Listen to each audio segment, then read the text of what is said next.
to explain the three levels of nefesh, ruach, and neshama, that was all to be able to bring to the level of Reishis, the idea of Reishis, Chachma, the idea of Reishis going Amalek, that we were explaining what the idea of Reishis is, Legabe Klipsa Amalek, and then to be able to understand what Reishis is in Klipsa Amalek in regards to all the other nations, we needed to understand what's the Reishis in Kedusha, and for this he's going to go into Nefesh, Ruach, and Neshama, and Chai Yechida, what that is in Kedusha. From that we're going to get to what the Reishis is, and therefore we're going to get to speaking about also the Reishis of Amalek. So again, we're holding on the top of page 5, and we were talking about the Neshama level is the Hisbonenus, the contemplation, understanding about the greatness of Hashem, and in the three aspects of Mamal Kalam, Soiv Kalam, and Kula Kamek Kalach Shiv, as everything is considered like nothing before Hashem. Now, the Rebbe, the last thing that he said yesterday is that we have to go min akal el akavid. We have to first go step by step from a lower level to a higher level. That's what we're holding now on line 1. First, the person starts to contemplate on the idea of the power of the doer in the thing that is made, the Hashem's power that's invested in the creation. First, he thinks about Hashem fills the world like the neshama fills the body. This is the way Hashem created the world in all of its details, like it says, how much, what's the great multitude of your actions, Hashem, and how great are your actions, Hashem. From this he comes afterwards to a comprehension, to understanding, and an even higher level. Hashem transcends and encompasses the worlds. Behind this means the world is too small, it's incomparable, and to be able to contain this level of Soiv, the level of Amale that the world does contain, that Hashem does fill the world. But the level of Soiv, the world cannot contain. That's why it's encompassing. We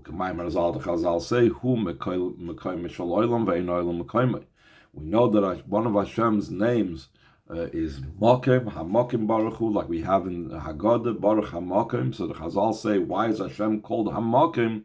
Because he is the place of the world, and the world is not his place.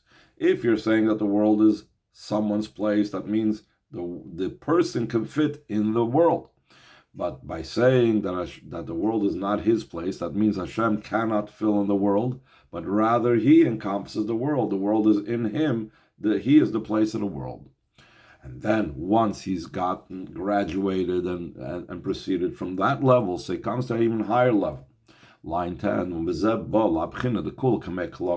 this he comes to a level that everything is considered completely like nothing before him, completely insignificant.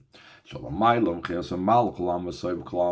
that's totally higher than the level that fills the worlds and the level that encompasses the worlds.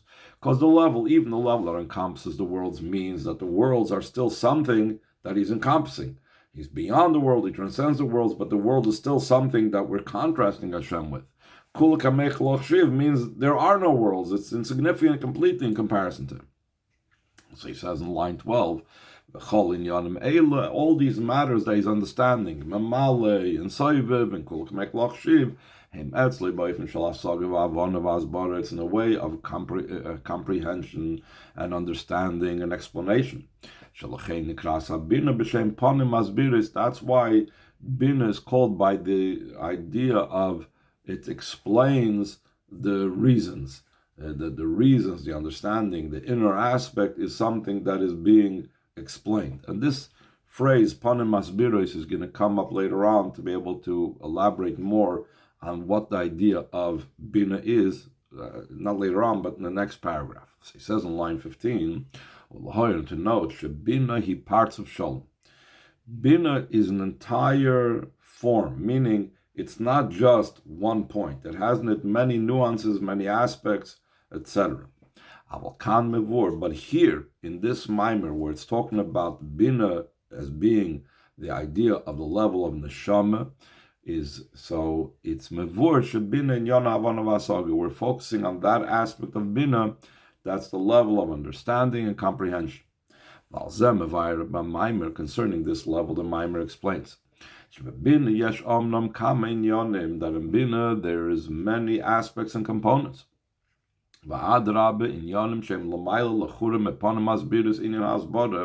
Matters that are seemingly higher than the idea of ponim asbiris, which means the idea of explanation. Ponim asbiris means that you are able to explain it. It's not just that you understand it and comprehend it. It's in a manner of, it's an explaining level. So he says like this: what is the significance of explanation versus just understanding? The very aspect of explaining the seichel pirushay, its meaning is shemasbirim es haseichel al yidei inyanim shemechutz la seichel shezau kol inyan hasbara. One explains the idea through using examples and things that are not part of the idea. That's what hasbara means. Using the term hasbara, explaining, you need to come from the level of the person that's listening and see it from his perspective and give him examples from his things that he appreciates. From this, a person is able to and can arrive at the idea itself from the level of the hasbara. So then the person that's listening, I guess, can reach a level of him understanding not just the idea because of and through the foreign things, but he gets the idea itself. It's like when you understand an idea through a mashal, but you're not supposed to always take it with a mashal. You're supposed to graduate from that and get the idea itself as it's removed from the world of the mashal, of the metaphor. And then to come to the main point of the idea, to drill down to the main point. Still, even an idea can have many aspects and many details to it. So there's the core, the point of the idea, and then there's nekudas atamtis. In that, if you will, in that core part of the idea, there's the actual point itself that must probably be summarized in very few words. So this is all different stages in bina itself. But the bina that we're talking about over here is that level of hasbara. He says in line 24,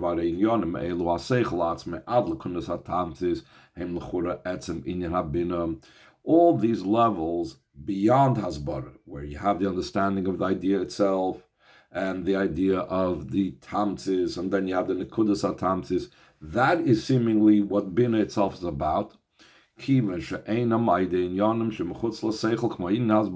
they don't come about through matters that are outside of the seichel, like the explanation that needs to borrow metaphors and examples of things outside the seichel.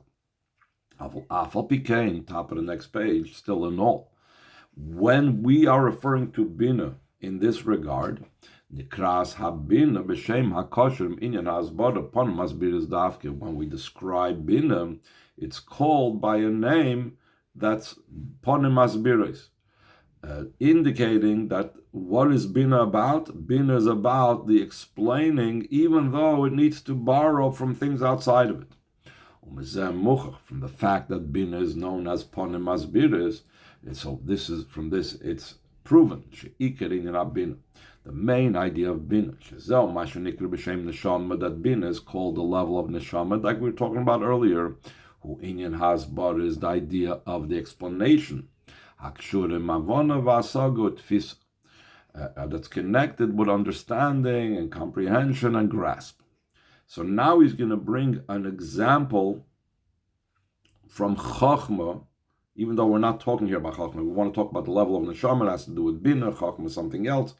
But just like we're bringing an example of what is the true idea of bina, the true idea of bina is the hasbara, because it's called panim irois, even though there are higher levels in bina. The same thing is going to bring an example about chachma. Chachma also has a similar title called Panim Me'iros, and the fact that Chachma is called Panim Me'iros, that is what it's about, even though there are other components of Chachma as well. Let's see it in the side in line 5, that he's bringing Chachma's name as an example to understand Bina's name. Chachma's name of Panim Me'iros is an example to understand Bina's name of Panim Masbiros. So he says in line 5, just like it's also in the idea of Chachma. It's called a luminous understanding, explaining things in a way, or giving things forth, or revealing the inner thing in a luminous way. Light is called day, that indicates a level of revelation. So when we say that Chachma is Panim Me'iros, that means that Chachma is about illuminating, revealing. Even though though there's also the idea of Chachma the way it's beyond revelation. Beyond the level of Chachma the way it comes in a manner of light and revelation, that doesn't take away from the fact that Chachma itself is called Panim Me'iros, the revelation.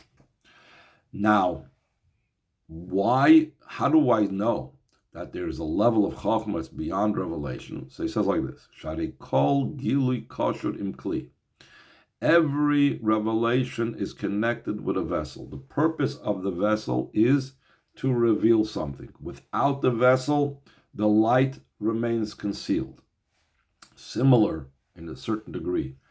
The vessel for fire is the wick and the oil, etc. When there is no wick and oil, so the fire will disappear.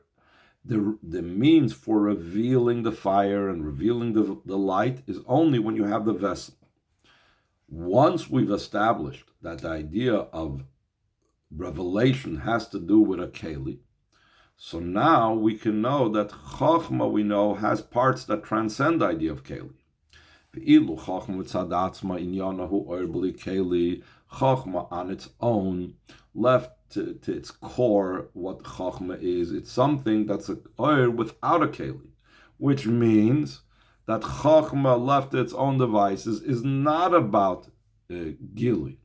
So therefore we see that there's a level of Chachma that's beyond Panim Me'iros, beyond the level of Gilui, and there's Chachma that's Panim Me'iros, but that is what Chachma is. So what's the difference?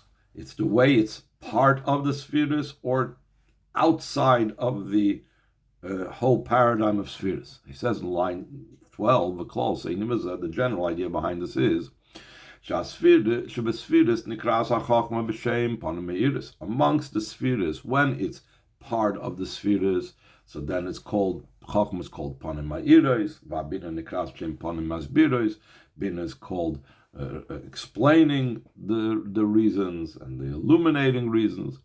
Because a Chachma, in comparison to Bina, is like a light without a vessel. Therefore, Chachma is called a illuminating reason because of the idea of light. It's called an explaining reasons and understanding.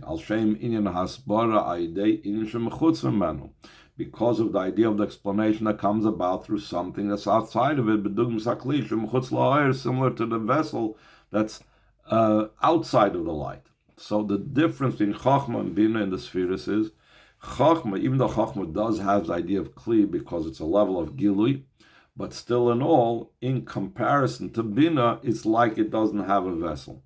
And that's why it's only about the Oir, Me'iros, that it's shining. It's an Oir, the way it's, that it's something that is not a level of revealed through a vessel, through something foreign, not like Bina that comes out through a vessel. Now, the interesting thing is he seems to move back and forth over here between is Oir the idea of Gilui, or higher than Gilui, and what's the level of Chachma calling Panim Me'iris. So he seems to like move around in that over here, but we will go on to Ois Hey. Up till now, we finished explaining about Neshama.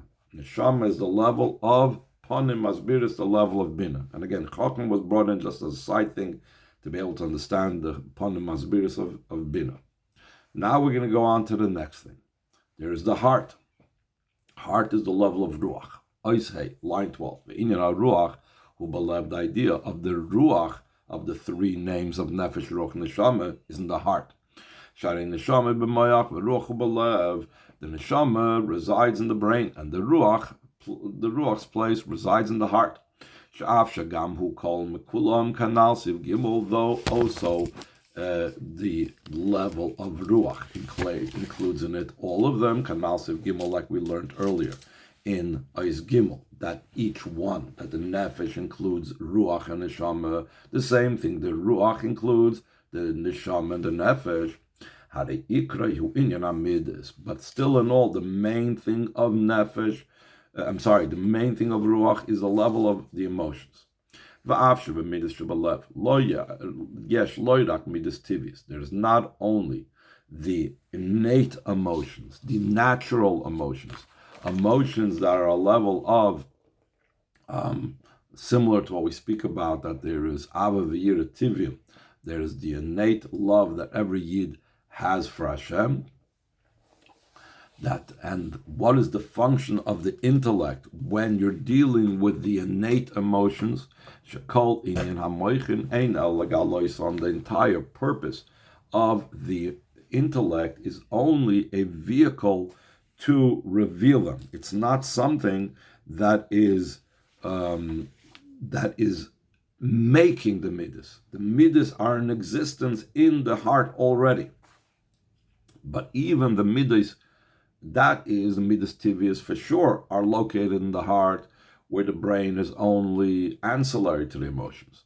Alagam midas nailas yoser, but also higher levels of midas, shenoildu ma'moichim, they were actually born, that the intellect created them, which is, again, in Tanya we usually refer to that as the chilav v'rachim u'sichlim, that their love and awe that is created and born from the intellect, until the innermost level of emotions, that these are on the same level like the inner level of the intellect. There's no even transition, that there's a conscious transition that he has to meditate until he brings out the emotions. It's like one entire whole being. Similar to what was explained earlier, that in Bina there are higher things in the Panim Masbira is still in all. Even so, therefore, there are aspects of the Midas that are connected with the intellect. So why are you telling me that Ruach, which is Midas, is in the heart? So he says in the last line, Mikal Makim still in all, Iker in Ruach, the primary level of Ruach, Nikra al Shem Hamidas Shabalev, is called because of the emotions that are in the heart. Top of page Yud Aleph. Shezau Inyan Halev Shebayu Mishkan Midas. That's the idea of the heart, where the Midas resides over there, as it is a separate entity, distinct from the intellect. So now the Rebbe is going to explain, if the intellect is what's involved with it, why do we give it its own separate idea, section, name, that's Ruach and not Neshama? So he says in line 2,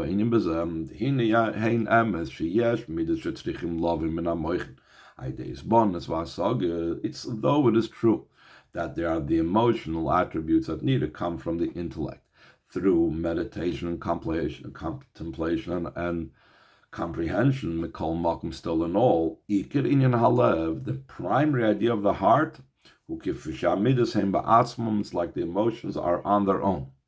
And the intellect is only ancillary to them.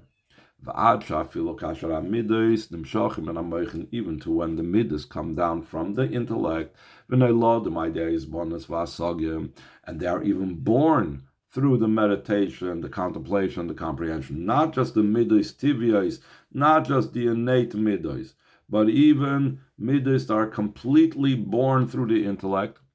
Once they were created by the intellect, they're not an extension of the intellect. Nasim inyan b'fnei atzmai, they become a separate matter.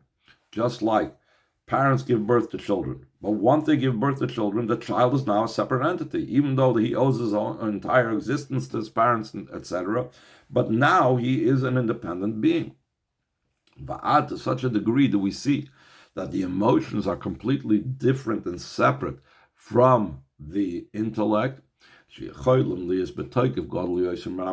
could be even stronger than the intellect. Let's explain that length in many places, that as much as the intellect would have forced a person to go in a certain direction, the emotions are going even further than the intellect that gave birth to them, because now they've become independent from the intellect, and they have a life of their own, going beyond what even the intellect demanded them to be. In addition to this, let's explain sometimes, even concerning the emotions that were born from the intellect, so seemingly they should be completely beholden to the intellect. We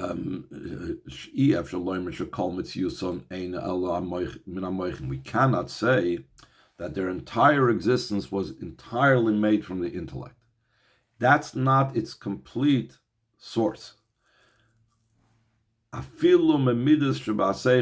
not even that's coming from the emotions that are in the intellect, like the emotions are in the intellect. In other words, we know in the Seder Ishtalshlus, the way the intellect gives birth to the emotions, first there's the intellect that's pure, objective intellect. Then in the intellect, there is the midos shebemoichin, and then from that afterwards comes out the midos shebelev. So even the midos, the way they come from the intellect, that the intellect created them, and even the midos' relationship with the midos and the emotions, the way they were part of the intellect, are not entirely beholden to that. There is the emotions on their own, and just the intellect acts more like a trigger, similar but not the same to the midos tivium, the innate emotions, the avavira tivium, that the intellect is only triggering something that's there. So the Rebbe says that sometimes it's explained that even the emotions that are completely created by the intellect, it's still not completely created.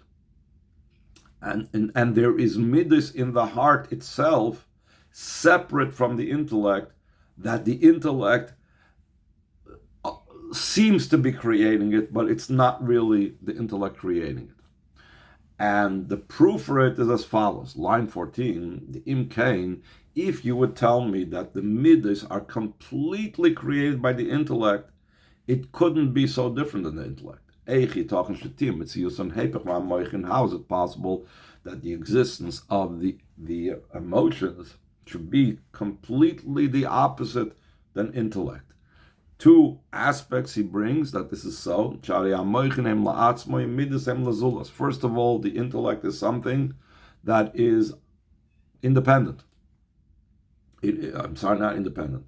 It is focused on its own. It is something that is not outward focused, as opposed to the midos. Midos are meant and having to do with another person. It's reacting to another person and so on. Another difference between intellect and emotions is intellect is pleasant and calm and tranquil. Midas are specifically with a whole tumult. The reason why there's such a big difference, that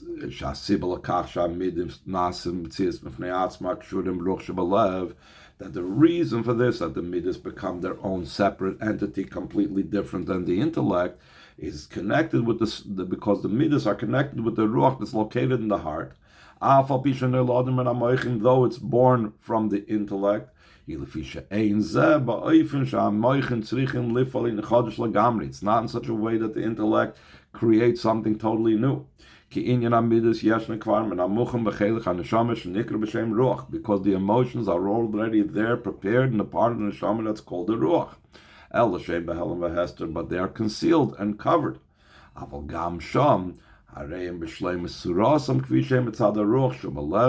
Also there, the way they are in the part of the ruach that is still concealed, they are completely midos. It's not that the neshama and the mayach is creating the ruach of the heart. No, the ruach is its own neshama part that has midas already in storage over there, and the maychin is just affecting them to come out. Therefore, also the emotions that are born from the intellect, can come out in a way that's the opposite of the nature of intellect, that it's excited and to another and so on. That's a general idea of the ruach that's in the heart. It's the level of the emotions. And now he's going to explain afterwards the idea of the nefesh that's located in the kavod, in the liver.